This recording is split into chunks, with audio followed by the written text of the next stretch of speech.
The battle for Bakhmut rages on. Casualties continue to mount in the longest and bloodiest battle of Russia's war. Ukrainian troops have been pushed to the western edge of the city, with Russia closing in from the north and south. But now reports suggest Moscow's forces may be stalling. Will the city fall, or will Ukraine hold on? I'm Andrea Sankey, and today's newsmaker is Bakhmut.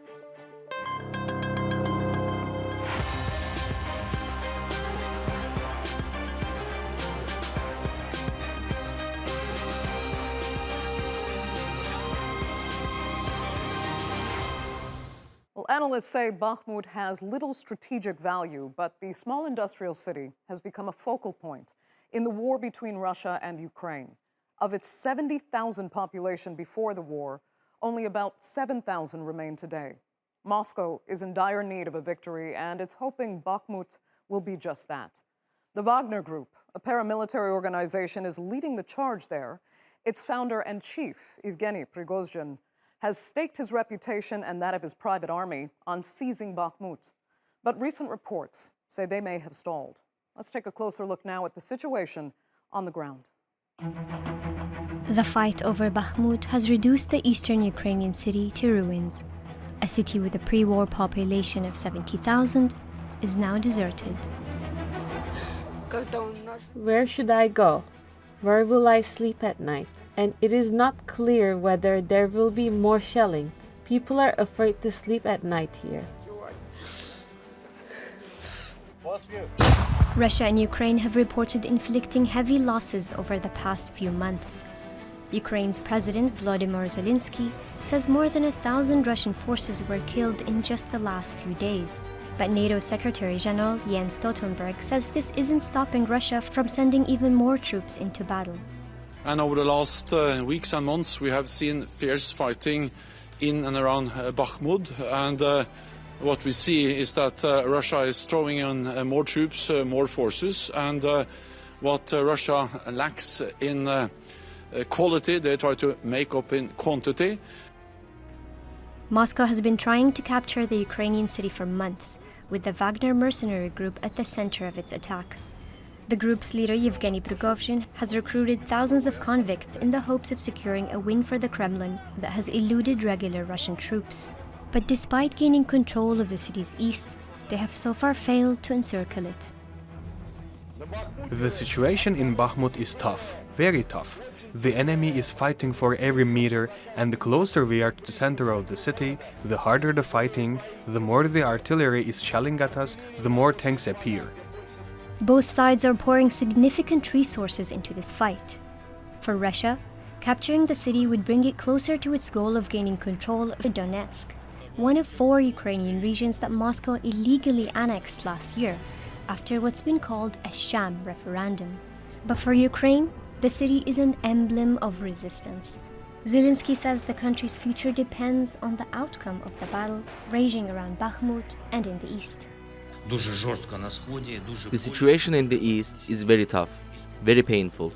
We need to destroy the enemy's military power, and we will, in Bilohivka and Mariinka, Avdiivka and Bakhmut, Vuhledar and Kamyanka, and all other places where our future is being decided. And the head of Ukraine's ground forces, Alexander Zirsky, says Ukraine is using the opportunity to wear down and kill as many Russian troops as possible ahead of a spring offensive. It is necessary to buy time to build reserves and launch a counteroffensive, which is not far off. And with each day, the hopes of silencing the guns around Bakhmut are slipping even further away. So, will Bakhmut fall? Well, joining me now to debate that and more are from Washington, William Courtney, former Special Assistant to the U.S. President for Russia, Ukraine, and Eurasia. From Kiev is Peter Zalmayev, the Director of the Eurasia Democracy Initiative. And from Moscow, Sergey Markov, Professor of Political Science at the State Institute of International Relations and former member of the Russian Parliament. Thanks all so much for being with us. You know, it is the bloodiest battle in this war so far. Some estimates say between 20 and 30,000 Russians have been lost. And, proportionate to their populations, Russia is, according to that estimate, losing twice as many soldiers as Ukraine. William Courtney, I'll start with you. Most say taking Bakhmut would only be a symbolic victory, so why such a brutal battle? It is a brutal battle because the Russians have made it so. At first, it was Prigozhin, the head of the Wagner group, a private military company sponsored by the Kremlin. Prigozhin made the point that the Russian military was not making advances, and he was going to change that. The Wagner group was going to take Bakhmut. But it turned out to be much more difficult than he expected, and so he has said recently that it's very difficult in Bakhmut. But now the Russian military also seems to be behind the effort because they're embarrassed that they haven't made any military gains of significance. But Bakhmut is not of strategic significance in the sense of opening the pathway to take other areas. So it's a bit puzzling to the West why Russia is willing to expend so many soldiers and so much equipment on Bakhmut. Sergey, did Prigozhin specifically underestimate this battle? No. I will explain you what's happening there in Bakhmut. Bakhmut, not important from military point of view, because it's upper hills surround Bakhmut, and those who took control of the Bakhmut from military point of view will not get big benefits. Bakhmut only gift to the Kramatorsk and Slavyansk, which is make importance, but only gate to those cities, which is last big cities of Donbass, which is still controlled by Kiev repressive regime. But Bakhmut, being not important from military point of view, it was artificially became important from political point of view from Vladimir Zelensky. Vladimir Zelensky solving few political goals by sending great amount of Ukrainian troops to Bakhmut. First of all, Vladimir Zelensky getting time for... Sergey, let me just ask you, I mean, if you believe, I'm sorry, but if you're saying it's artificially important, why is Russia willing to lose tens of thousands of its own? No. I'm sorry. You don't, you shouldn't repeat the propagandistic resources. We told that the amount of Russian losses bigger than amount of Ukrainian sources. It's exactly on contrary. Russian army use Bakhmut as, machinery for the destroying Ukrainian army. It's Russian benefits from this Bakhmut battle. But for Ukraine, for Zelensky, the benefit of long fighting for Bakhmut is the time. First of all, the time for the equipment and mobilization and creation of the new army, new Ukrainian army, which Zelensky is preparing for as he believes, a new counter-attack, not in Bakhmut, but from Zaporozhye to the Melitopol, Berdyansk, and Azov city. It's one. Secondly, for Zelensky, this time very important to create a real fortune in Kramatorsk and Slavyansk. This is two cities. In fact, it's one big urban agglomeration, which make much more important, which is much more important than Bakhmut. That's why Zelensky winning time and Russia winning military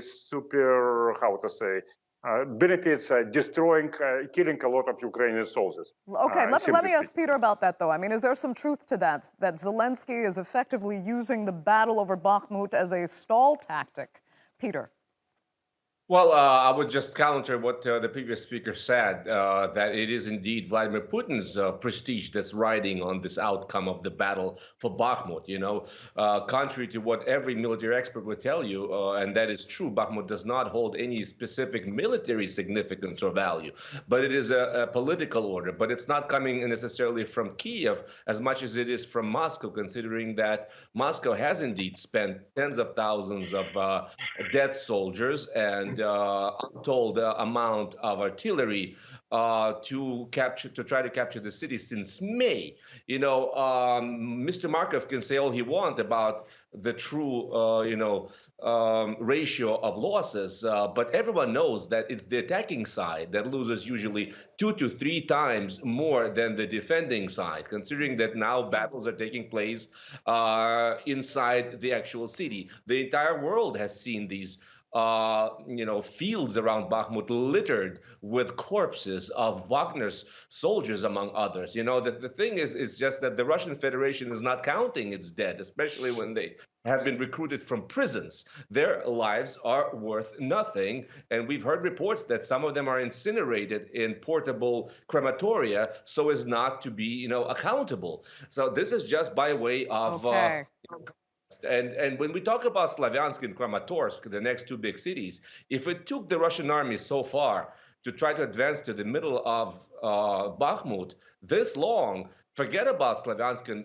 Kramatorsk. The lines of defense there have been, prepared since 2014. These are impregnable fortresses. At the rate this is going, it will take Russia several years and hundreds of thousands of dead to capture those cities. Okay. Sergey, I know you have some comments, but I think we need to talk about the Wagner Group first. And let me say a few words. Very quickly. Very simple. Everybody can go to internet and to figure out that Sergey Markov is right and Peter from Kiev is wrong.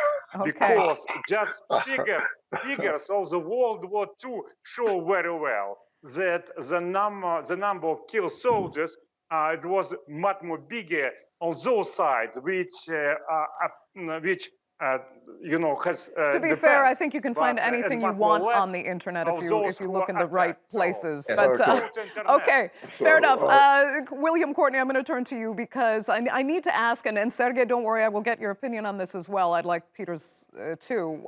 What you make of reports that Putin and the Wagner Group chief, Evgeny Prigozhin, are falling out, because many have argued that their working relationship is necessary for Russia to win, especially in Bakhmut. Well, there were problems before with Russian military not making advances because they have too many ill-prepared soldiers. So it looks like the Kremlin turned to the Wagner Group, and Prigozhin took up the opportunity because the Russian military was going to provide him with tanks and ammunition and things like that. So Wagner was given the authority to recruit prisoners with a promise that if they fought for 6 months and were still alive, they would not have to spend more time in prison. So that went on, but then Prigozhin, and Mr. Markov seems to have forgotten all the things that Prigozhin said publicly about taking on Bakhmut. But Prigozhin started criticizing the Russian military. Defense Minister Shoigu, Chief of General Staff General Gerasimov, started savaging them publicly. Well, this became uncomfortable for the Kremlin. So the Kremlin finally got tired of it and started denying ammunition and some other things to Prigozhin. But because Prigozhin's soldiers, these ex-prisoners, are doing so much of the fighting in Bakhmut, the Kremlin seems to have relented, and they're still supplying him with weapons. But the whole idea of recruiting people from prison is really a disgusting idea.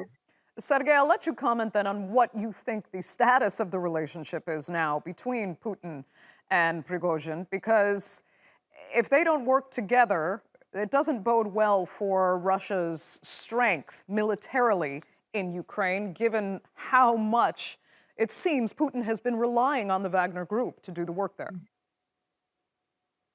Wagner Group is now the best military private group in the world, mostly effective and mostly strong. It's clear, absolutely. And it's ambitious. I think Yevgeny Prigozhin, it's not political ambitions. It's first of all, ambition to be number one globally and take part a lot of contract from the many countries to Wagner Group and to become a sort of big billionaires. And the relation between Yevgeny Prigozhin and Vladimir Putin very simple. Vladimir Putin is a commander, and Yevgeny Prigozhin is a businessman and officer. What is complicated is the relation between Yevgeny Prigozhin and Russian defense ministry. But it's classical relation between big creative businessmen as Prigozhin and state bureaucracy. And it's, Yevgeny Prigozhin, you should just regard him as Elon Musk or Bill Gates, but just in military sphere. And as Elon Musk and Bill Gates had a lot of problems with state bureaucracy in the United States and any countries, same problems and conflict for resources has such talented and creative businessmen. If you're going to use Elon Musk as a parallel here, it doesn't look like it's going to end all that well. I mean, really, can Putin afford these kind of internal disputes with someone who is running the operations on the ground next to the military defense chief in Moscow? I think that Vladimir Putin, as a former spy, he understands very well that big chief, interesting not only the whole team working as all together, but also some of the big leaders of the team to be a little bit in conflict with each other. And political management of all great political leaders, it's exactly is moderating of and using this conflict between these chiefs. So this conflict is absolutely inevitable as a big conflict between state bureaucracy and big businessmen. Okay. And it will continue. And the goal and duty of the president, it's not to become this, to allow this conflict between to destroy attempt. Okay, you're confident he can manage. You're confident he can manage the internal politics. Okay, Peter, let me ask you what you make of what we've been hearing about this relationship kind of falling apart and at odds now. Plus, Yevgeny Prigozhin has actually very recently announced his intention to run for president of Ukraine. It's a big statement to make. Let's put it that way, given it the time. I've been trying to unpack that statement for a while now. Also, I would add to that he's also, Prigozhin has been involved in attacks against the governor of St. Petersburg, which is the home of Vladimir Putin and Prigozhin himself. Just to go back to what Mr. Markov said about Prigozhin being, like Elon Musk or Bill Gates. Well, I wonder if they ever were a convicted felons, which is what you're dealing with. He's a convicted felon. He did time in jail, and the people who surround him are likewise former criminals, and a lot of Wagner's groups are indeed former convicted felons who are fighting in Ukraine in order to get freedom eventually, if they obviously stay alive, which is not very likely under the circumstances. So what we're seeing is Prigozhin now is being sidelined. The rank and file of the army, Mr. Shoigu, the defense minister, they hate him viscerally. They're trying to sideline him, and they're sabotaging indeed what he's doing. They are depriving him of artillery shells. I mean, well, obviously there's a crisis of that. There's a shortage throughout the army, but Prigozhin is complaining that he's not being prioritized. So there's, I think, there's all indications that there is serious infighting. That Vladimir Putin has no longer any ability to control. And when it comes to his statements that you refer to, running for president of Ukraine, well, I mean, this is the kind of, masquerade, the kind of show that he has excelled at. And by doing that, he's trying to draw attention to himself. He's constantly, at pains to be the center, front and center of any news, because once again, contrary to the previous speaker, I honestly believe that Prigozhin is an ambitious man, and he does indeed have far-reaching political ambitions. Very interesting. Yeah, we could dedicate an entire show to just talking about Yevgeny Prigozhin and what his ambitions might actually be. Sergey, I can see you have a comment, but listen, I want to move on to some other things, specifically about the battle in Bakhmut right now. William, Courtney, I can come back to you because there's a question now about how much Ukraine is really still fully dependent on foreign support here. We just got reports about an hour ago that now Poland is planning to send Ukraine MiG fighter jets actually next month. I mean, could that be a game changer, especially if Ukraine really is building toward this spring offensive? Polish MiG-29s could be helpful to Ukraine, but it's interesting in this war, ground-to-air launched missiles have been so effective that Russian combat aircraft, for example, have not been able to control the skies of the unoccupied part of Ukraine. So this is a military technological phenomenon, if you will, which reduces to some extent the value of combat aircraft. Those MiG-29s, of course, could be vulnerable to Russian ground-to-air, and combat aircraft from Russia are still not likely to play a decisive role in the fighting because of their vulnerability. So the most important thing for Bakhmut, for example, is really a defensive operation, artillery and infantry. And then soon there are likely to be Ukrainian counteroffensives against Russian forces. And for that, NATO is helping to train Ukrainians to do combined arms operations, which is a mixture of infantry, armor, and artillery. That's more complex, but that's what's required for an effective offensive operation. Okay, so Sergey, having heard that, as well as reports that Russia really is facing a supply crunch, they don't have enough of the technical backing that they need right now, and that's exactly what Evgeny Prigozhin has been complaining about. Does Russia have the weapons it needs to continue this fight, especially knowing that Ukraine is in for more supplies from their foreign backers? Both sides has not enough supplying of the artillery, rocket missiles, and all chief commanders. I would say you a small secret. All chief commanders complain every time on any front that we have not enough. Give us more and more weaponry, more and more people, and so on. It's regularly normal part of the any war. And also, as the Russian army has generally enough supply for the continuing war, and this is top governmental secret, and I will, even if I know this, I will not tell you publicly. But I want to answer the specific question about Ukraine has enough weaponry for the continued fighting from the Ukrainian, as a Ukrainian government too much depend. Ukrainian government depend on Western countries 100%. I would say war. We believe that Ukrainian government does not exist as an independent country, and it is as just proxy army of United States of America, which used. We don't regard this war as war between Russia and Ukraine.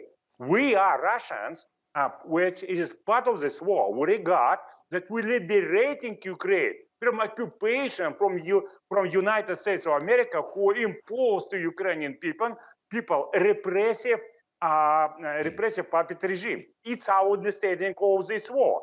And that's why on those territories which is taken by the Russian army, Russian authority has great support from civilians. Okay. They took part. I know a lot of them personally. Okay. They, if you want, I can call them there. We're running out of time. I saw William Courtney laugh when he heard your comments, and Peter, I know you outright disagree, but we're down to our last minute and a half, and I really needed to just bring this up with you quickly because the ICC is now looks set to bring the first war crimes charges in the Ukraine war. I know many Ukrainians were waiting for that, but you know Russia does not recognize its jurisdiction. Still, they've been asking for this. Is this a victory of sorts to get this news from the ICC? Yeah, yes. No one is under any misapprehension that this is going to happen, in the next year or two, and we'll see Vladimir Putin and his coterie of military, war criminals, essentially, in court. Obviously, this is not going to happen, but this is once again very important as a precedent, and it actually, lends, I think, more ammunition to the process of actually creating an ad hoc commission, sort of like what happened with the investigation of the crimes of Slobodan Milosevic and Rwandan genocide.